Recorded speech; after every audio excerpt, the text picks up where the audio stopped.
This is WT for TST, and I'm honoured to be joined by the one and only Alen, the Savage Babic. How you doing, brother?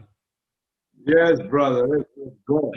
Are you well? Let's go. Very good, very good. Just had a nice day in the mountains. Yeah, had a nice day in the mountains, and now I'm going to sleep, and that's all. Mate, just Didn't one do thing much. before we start. Just behind, that's not a spider at the top of there, is it? Just behind your head. Have a look. Fucking hell! It is a fucking spider. That looks massive. If it attacks me, you must. You'll have to sort that out later, mate. I hate spiders. Do you know what it is as well? Oh, they bit me in the eye like 10 days ago. It was weird. The bit you. Yeah, it bit me in the eye. My eye was like this and a lot of interviews. Yeah. So what you're saying is spiders do more damage to you than the normal boxers you face, yeah? Yeah. Then Shadell Winters, he did actually. Yeah. I was scared as shit, bro. I love it, mate. So every time I say your name, I feel like I'm David DeMonte. I just want to keep saying it like Alen, the Savage, Babic. I just feel like obviously I'm not as good as him, like, but I just feel like it's all right. Listen, I think some of this stuff will be about where the Savage came from, but I think the viewers want to know who Alen is. So I want you to, if you can, I want you to take us back to what it was like growing up in Croatia. Tell us about your childhood. Well, listen, Croatia is a beautiful country, but it's a very tough. It's not forgiving. It's very, very tough to grow up. And I grew up in the 90s, so it was different. We had a huge war. In the Balkans, we were on the winning side of it, but it was pretty bad at first. So my father went to the war, and everything was about war till I was like 8 years old. I didn't know normal life. So then the school began. It was hard. I was bullied a lot. I was a fat kid with pimples and stuff. I didn't train or stuff like that. I wasn't popular. I was unpopular kid. And Croatia is a pretty bad place to be unpopular. So it was pretty rough. That's why I don't like bullies now. I hate them. And then I started training handball, and that kind of gave me some rest, to the bullies and everything. And then I went to the MMA when I was 17, so that did even more to strengthen my character and stuff. And then I went to the boxing, and here we are. So did you start all that because of the bullies? Is that what you're saying? Well, mostly, I always feel how can I say, unprotected. Just vulnerable. Yeah, English is not my first language, so yeah, I felt like not secure, and that's why I started to get stronger. Because I was weak mentally, physically, every way you can imagine. I was weak. I was a weak man, and then I started pushing my limits, and now I'm strong as a rock.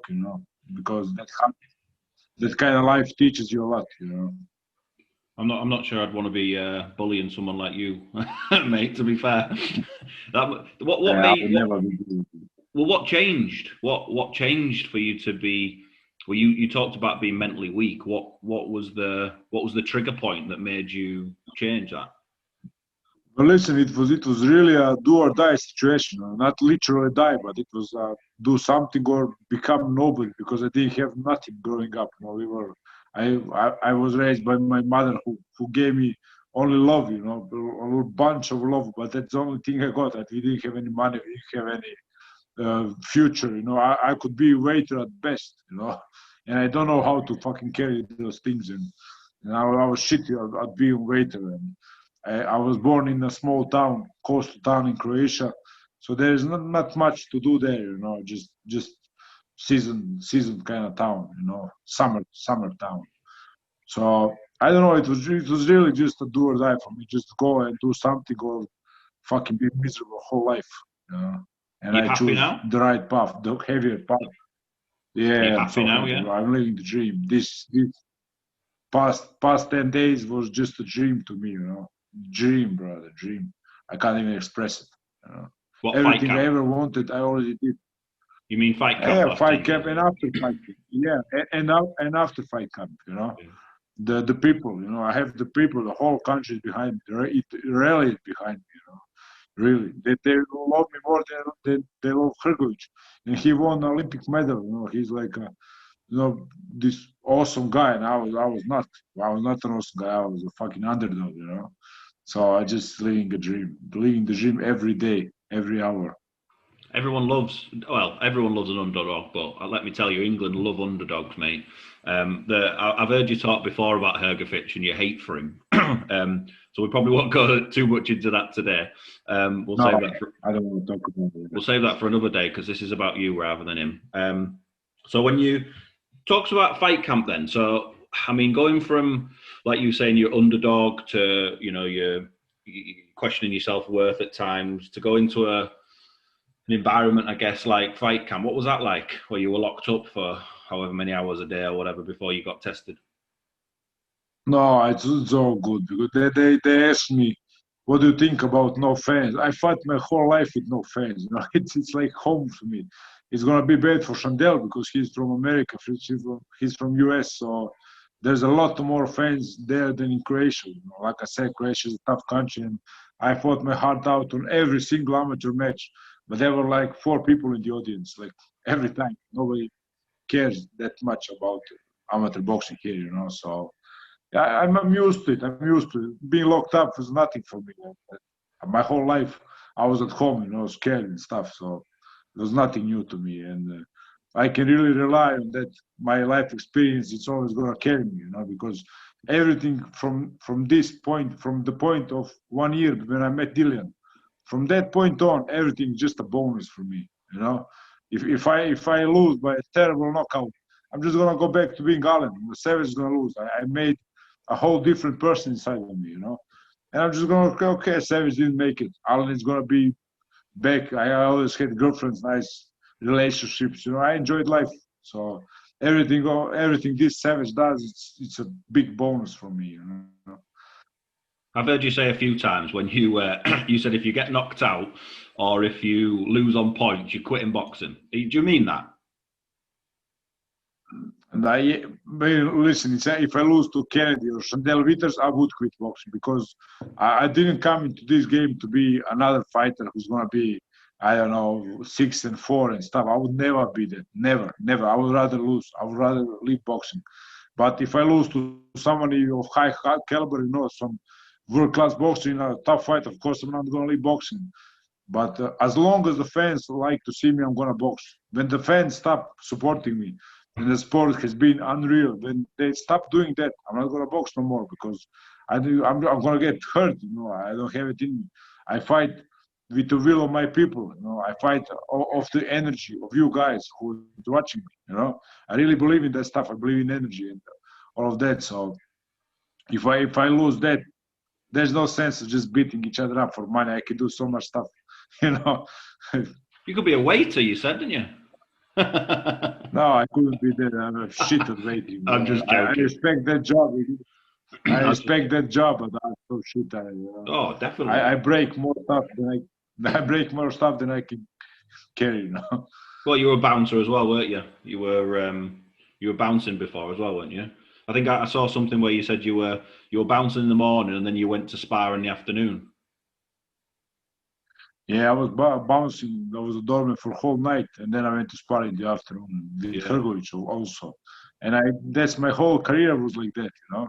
So, like I said, now when I can sleep before my fight, there is a big bonus for me. And people don't understand that when you had nothing, everything is a bonus. So this is just beautiful. I could do it before.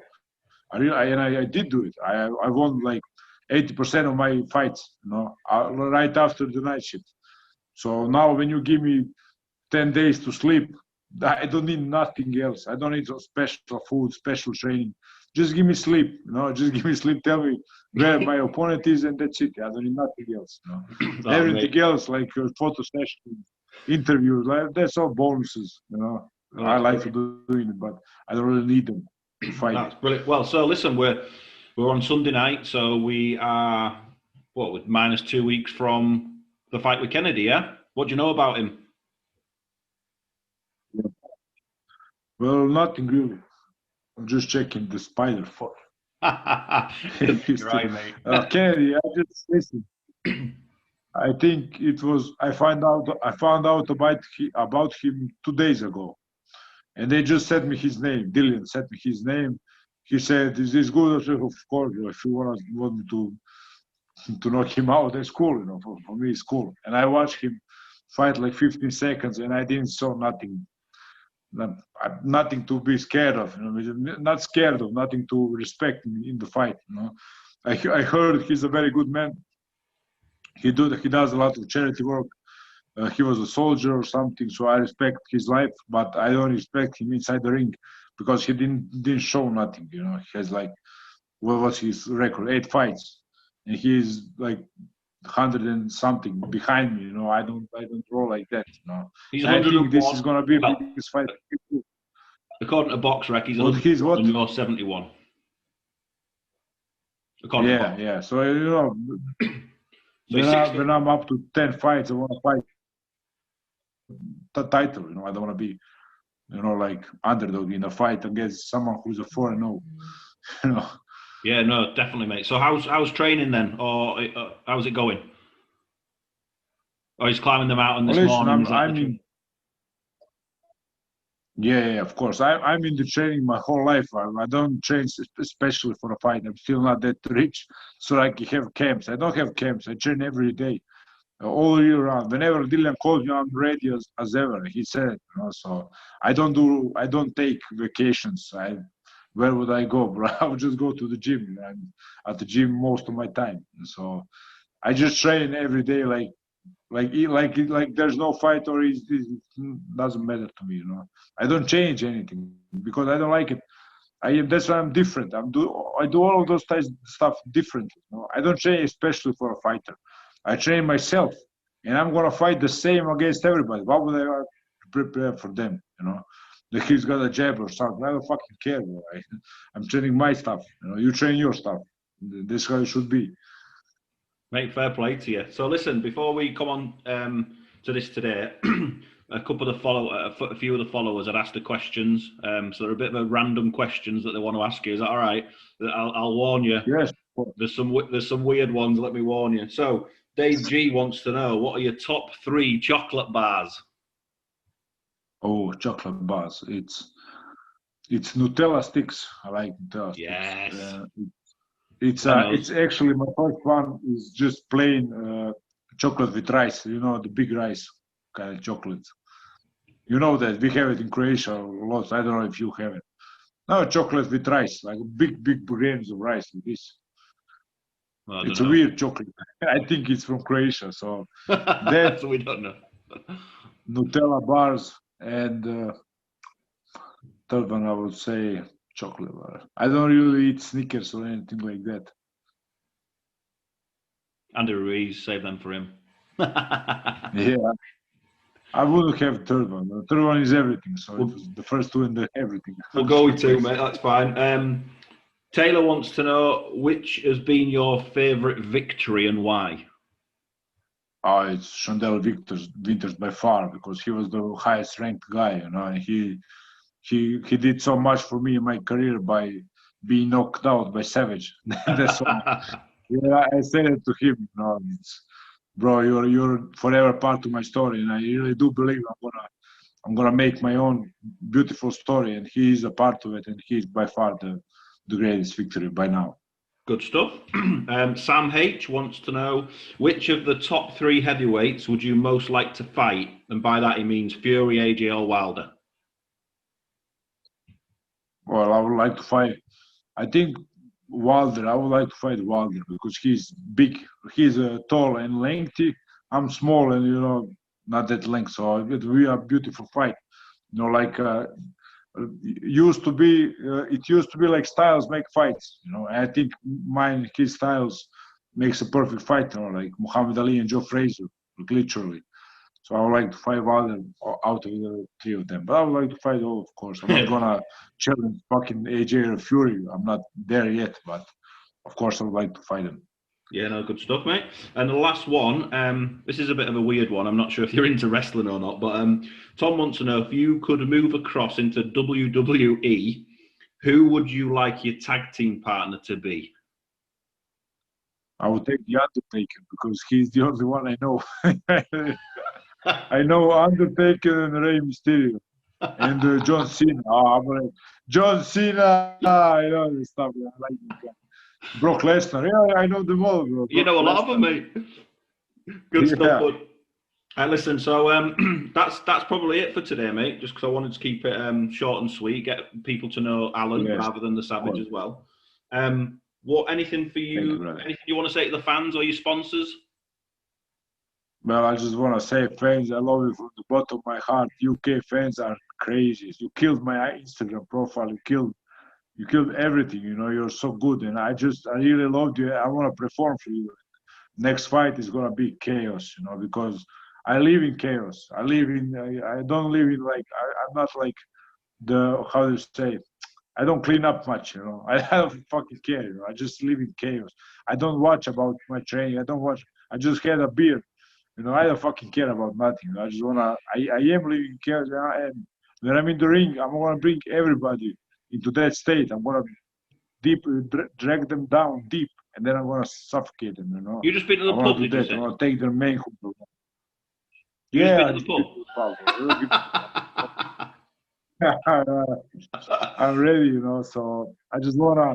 I wanna be different. I wanna be different, and I'm so happy that everybody recognized that. You know. So just a dream, man. After these two fights, you're gonna be with me even more. No, I can assure you of that. Superb, mate. I want to know how I get one of them Babic Savage T-shirts. That's what I want, mate. You're gonna sort me one out. Yeah, just now I spoke. I had some crazy visuals. They are fucking out of this world. So I just now spoke. I did some story. They asked me about that. I said I want every UK fan who wants to have it. You know, can everybody tell me how can I get them to sell in UK or something? And one guy answered me. He said I know, and now we're talking. You know, and I want to make Savage merchandise in your country, in UK. You know, It'll because sell, I'm mate. making like 400 t-shirts for Croatia. I want to give them away. You know, Happy days, mate. Well, so I would swing like one my to. way, bud. Right, listen, best of luck for the Yeah, 4th of I October, will. I mate. will. Bro. And we'll catch up after the fight as well, yeah? Of course, brother. Of course, every time. Thank you. Thank you very Superb, much. It was matey. a pleasure. Good luck, mate. Thank you very much.